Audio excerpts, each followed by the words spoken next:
எல்லோருக்கும் வணக்கம். மெட்ராஸ் உயர்நீதிமன்றத்திலேருந்து 2 நோட்டிஃபிகேஷன் வந்திருக்குது. இந்த நோட்டிஃபிகேஷனில் எந்தெந்த போஸ்டிங்க்கு எவ்வளோ வேக்கன்சி கொடுத்துருக்குறாங்க, இதோட கல்வி தகுதி என்ன, வயது வரம்பு என்ன, ரெண்டாவது எந்த இடத்துல பணி அமர்த்தப்படும் அப்படின்ட்டு இந்த நோட்டிஃபிகேஷனில் பார்க்கலாம். நோட்டிஃபிகேஷன் 72/2025. இது பார்த்திங்கன்னா ஆன்லைனில் அப்ளை பண்ணுற கடைசி நாள் பார்த்திங்கன்னா 5/5/2025. அதுக்கப்புறம் இது எந்தெந்த பதவிகளுக்கான நோட்டிஃபிகேஷன் பார்த்திங்கன்னா ஜோப்தார், அலுவலக உதவியாளர், வீட்டு உதவியாளர், ரூம் பாய் போன்ற பதவிகளுக்கெல்லாம் இந்த நோட்டிஃபிகேஷன் 72 எவ்வளோ வேக்கன்சி அப்படின்னு சொல்லி கொடுத்துருக்காங்க. மேற்கொண்டு நாம் இந்த பதவிகளுக்கான கல்வி தகுதி என்னன்னு பார்க்கலாம்.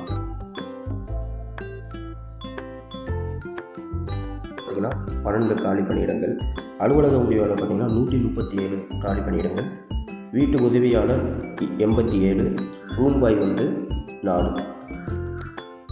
இவங்களுக்கு சம்பளம் எப்படி இருக்கும் அப்படின்னு பார்த்தீங்கன்னா 15,700 58,100 வரைக்கும் இருக்கும். அதாவது மாத ஊதியமும் எவ்வளோ கிடைக்கும் அப்படின்னு பார்த்தோம்னா எப்படி ஒரு 25,000 வரும். ஏன்னா இந்த போஸ்டிங் ஹைகோர்ட்டில் பணி அமர்த்தப்படும். அதனால் இவங்களுக்கு அதிகப்படியான சம்பளம் தான் வரும்.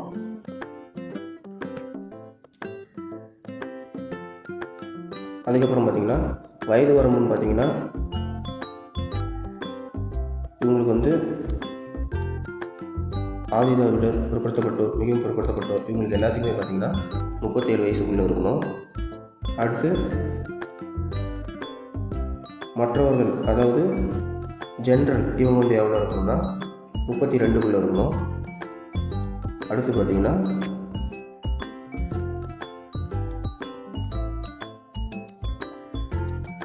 ஏற்கனவே பணியில் சஸ்பெண்ட் ஆனவங்க, இந்த மாதிரி ஏற்கனவே பணியில் இறக்குறவங்க இவங்களுக்கெல்லாம் எவ்வளோ வயது வரும்னு பார்த்தீங்கன்னா 47.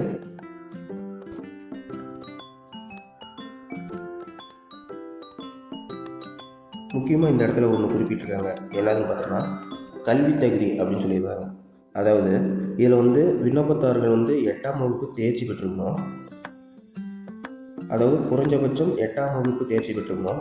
அதிகபட்சம் 12ஆம் வகுப்பு முடிச்சுட்டு மேற்படிப்பு யாரும் படிச்சிருக்கக்கூடாது அப்படின்ற மாதிரி இந்த இடத்துல குறிப்பிட்டிருக்கிறாங்க. அதாவது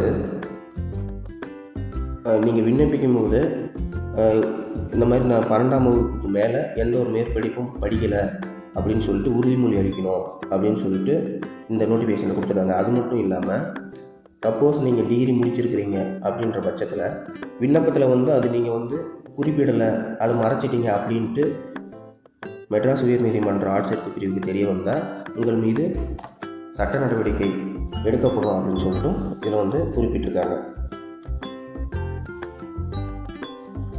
இதில் பார்த்திங்கன்னா ஒரு இம்பார்ட்டன்ட் ஒரு முன்னுரிமை கொடுக்குறாங்க. அது என்னன்னு பார்த்தீங்கன்னா அலுவலக உதவியாளர் எந்த போஸ்டிங்காக இருந்தாலும் சரி இவங்களுக்கு இலகுரக வாகன ஓட்டுநர் உரிமம் இது வச்சுருந்தீங்கன்னா 3 மார்க் எக்ஸ்ட்ரா உங்களுக்கு கொடுப்பாங்க.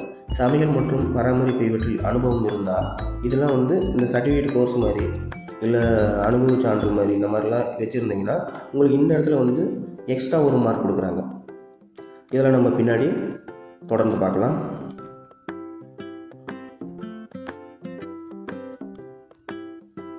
இப்போ எவ்வளோ ஃபீஸ் கட்டணும் அப்படின்னு பார்த்தீங்கன்னா பொது பிரிவினர், பிற்படுத்தப்பட்டோர், மிக பிற்படுத்தப்பட்டோர், இஸ்லாமியினர் இவங்க எல்லாத்தையுமே பார்த்தீங்கன்னா 500 ரூபா. ஆதிதிராவிடர் அதுக்கப்புறம் பழங்குடியர் இவங்களுக்கெல்லாம் பார்த்தீங்கன்னா இவங்களுக்கு எந்த ஒரு ஃபீஸும் இல்லை. அதாவது இந்த ஃபீஸை நீங்கள் ஃபஸ்ட்டு புரிஞ்சுக்கணும். மொத்தமாக ஒரு 7 போஸ்டிங் கொடுத்துருக்காங்க. அதாவது அந்த 7 போஸ்டிங்க்கும் 500 ரூபா கட்டினா போதுமா அப்படின்லாம் இல்லை. அலுவலக உதவியாளருக்கு 500 ரூபா கட்டணும், ரூம் பாய்க்கு 500 ரூபா கட்டணும், அதுக்கப்புறம் வீட்டு உதவியாளருக்கு 500 ரூபா கட்டணும். இப்போ நீங்கள் ஒரு 5 போஸ்டிங் இருக்குது அப்படின்னா 5 போஸ்டிங் நீங்கள் சூஸ் பண்ணுறீங்கன்னா 2,500 ரூபா கட்டணும். இதை நீங்கள் பார்த்துக்குங்க. அடுத்து பார்த்தீங்கன்னா இவங்களுக்கு பொது எழுத்து தேர்வு, ரெண்டாவது செயல்திறன் தேர்வு, அதுக்கப்புறம் சான்றிதழ் சரிபார்ப்பு. இவங்களுக்கு ஓரல் டெஸ்ட்டுன்றது தனிப்பட்ட முறையில் கொடுக்கல. இந்த சான்றிதழ் சரிபார்ப்புலேயே இவங்களை வந்து அந்த ஓரல் டெஸ்ட்டும் ஒரு வாய்மொழியாக கேட்குற மாதிரி கேட்டுருவாங்க. முக்கியமாக நம்ம பார்க்க வேண்டியது என்னென்னா, போன தாட்டி அதாவது 2021 நோட்டிஃபிகேஷன் 36 இதே மாதிரி போஸ்டிங்களுக்கு ஆள் எடுத்தாங்க. மெட்ராஸ் உயர்நீதிமன்றம், மதுரை உயர்நீதிமன்றத்துக்கு 2 சேர்த்து ஆள் எடுத்தாங்க. இதில் பார்த்தீங்கன்னா 100 மதிப்பெண் வச்சு, அதாவது பொது எழுத்து தேர்வு வந்து 100 மதிப்பெண் வச்சு எடுத்தாங்க. 100 கொஸ்டின் 100 மதிப்பெண் அப்படின்ற மாதிரி. ஆனால் இந்த தாட்டி 35 மதிப்பெண் வந்து குறைச்சிருக்கிறாங்க. வெறும் 65 மதிப்பெண் தான் கேட்போம் அப்படின்ற மாதிரி சொல்லியிருக்கிறாங்க. அதாவது மொத்த மதிப்பெண்கள் 65, இதில் வந்து 90 நிமிடங்கள் நடத்தப்படும் அப்படின்றாங்க. அதுக்கப்புறம் இது பொது தமிழ் வந்து எவ்வளோ இருக்கும் அப்படின்னு பார்த்தீங்கன்னா 25 மதிப்பெண். இதில் குறைஞ்சபட்சம் 10 மதிப்பெண் எடுத்தே ஆகும். இந்த 10 மதிப்பெண் எடுத்தால் மட்டும்தான் அடுத்த பிரிவு ஆவுக்கு வந்து அவங்க வந்து திருத்தவே போவாங்க. அதனால் இது தெரிஞ்சுக்கணும். அடுத்து வந்து அடிப்படை அறிவு அப்படின்னு சொல்லிட்டு 40 மதிப்பெண். இதில் வந்து 10 மதிப்பெண் எடுத்தே ஆகும். ஒருவேளை நீங்கள் 25 மதிப்பெண் இதில் எடுத்துட்டீங்க, இதில் வந்து 9 மதிப்பெண் தான் எடுத்தீங்கனாலும், அதாவது 34, 33 தான் கட் ஆஃபாக இருந்தாலுமே உங்களால் உள்ளே போக முடியாது. நீங்கள் 34 எடுத்துருந்து 33 தான் கட் ஆஃப். ஏன்னா இதில் குறைந்தபட்ச மதிப்பெண் அப்படின்னு சொல்லிட்டு இதில் 10 கேட்டிருக்காங்கல்ல, அது கண்டிப்பாக எடுத்தே ஆகும்.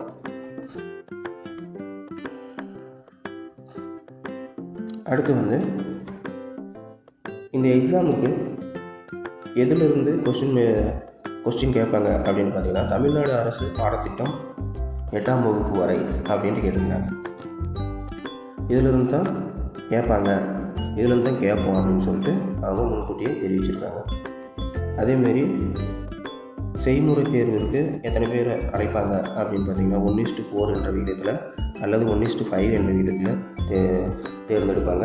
அதுக்கப்புறம் செயல்திறன், அதாவது நான் சொல்கிற ஸ்கில் டெஸ்ட்னு சொல்கிறதுல வந்து இதில் 1:5 எடுத்து ஸ்கில் டெஸ்ட்டில் 1:4 அல்லது 1:5 இதே மாதிரி தான் எடுப்பாங்க. எங்கே சர்டிஃபிகேட் வெரிஃபிகேஷனுக்கு. இது செயல்திறன் தேர்வுன்னு பார்த்தீங்கன்னா 40 மதிப்பெண். அதுக்கப்புறம் குறைந்தபட்ச மதிப்பெண் எவ்வளோன்னு பார்த்தீங்கன்னா 10 மதிப்பெண் எடுக்கணும் அப்படின்ட்டு சொல்லியிருக்கிறாங்க.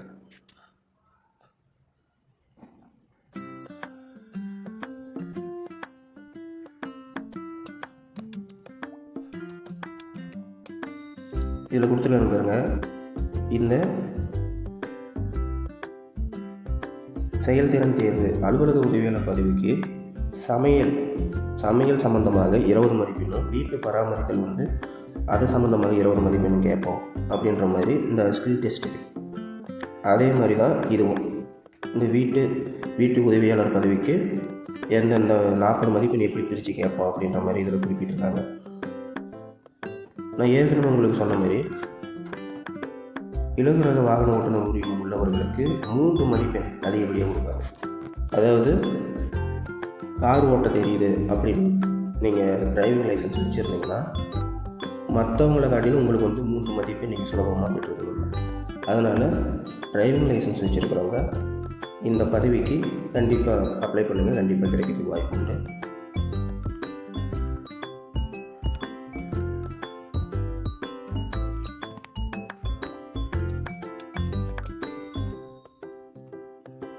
அடுத்து வந்து பார்த்திங்கன்னா சான்றிதழ் சரிபார்ப்பு, அதாவது வாய்மொழி தேர்வு, சான்றிதழ் சரிபார்ப்பு ரெண்டும் ஒரே டைமில் தான் நடக்கிற மாதிரி இருக்கும். இதில் வந்து பார்த்திங்கன்னா 1:2 அல்லது பதவிக்கேற்ப 1:3 இந்த மாதிரி வந்து ஃபைனல் ஸ்டேஜுக்கு வந்து கூப்பிடுவாங்க.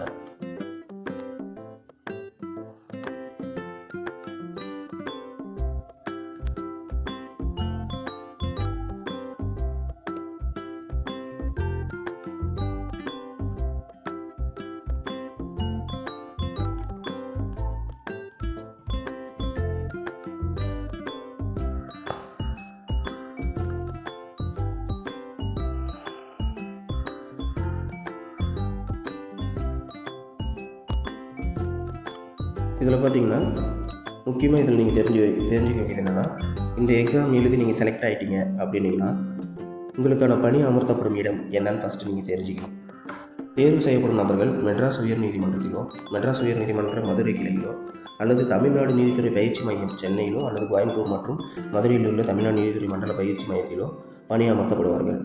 ஒரு 5 இடத்துல மட்டும்தான் இந்த இடத்த குறிப்பிட்டிருக்காங்க. இந்த 5 இடத்துல மட்டும்தான் உங்களுக்கு வந்து பணியமர்த்தப்படும் அப்படின்னு சொல்லியிருக்கிறாங்க. இதெல்லாம் முன்கூட்டியே தெரிஞ்சுக்கிட்டு நீங்கள் வந்து எக்ஸாம் எழுதுங்க. எக்ஸாம் எழுதிட்டு போஸ்டிங் அந்த இடத்துல போடும்போது நான் போகல அப்படின்னீங்கன்னா நீங்கள் இத்தனை நாள் கஷ்டப்பட்டதெல்லாம் வேஸ்ட் ஆகிடும். அதனால் முன்கூட்டியே எங்கே நம்மளுக்கு பணி அமர்த்துவாங்க அப்படின்னு தெரிஞ்சுக்கிட்டு நீங்கள் எக்ஸாம் வந்து அட்டன் பண்ணுங்கள். அடுத்து வந்து மேற்கொண்டு ஒவ்வொரு கேஸ்ட்டுக்கும் எத்தனை வேக்கன்சி இருக்குது ஒரு போஸ்டிங்கில் அப்படின்னு சொல்லிட்டு மேற்கொண்டு கீழே கொடுத்துருக்காங்க. இது எல்லாத்தையும் பார்த்துட்டு நீங்கள் வந்து அப்ளை பண்ண ஆரம்பிங்க. இன்னும் கரெக்டாக 1 மாதம் டைம் இருக்குது. அதனால் இந்த வேக்கன்சி மிஸ் பண்ணிடாதீங்க. போன வருஷம் 2021 கொடுத்ததோட இந்த தாட்டி வேக்கன்சி அதிகம். அதுக்கப்புறம் எக்ஸாம் மார்க்கை வந்து கொஸ்டின்ஸை வந்து குறைச்சிருக்கிறாங்க. இது ஒரு நல்ல வாய்ப்பு.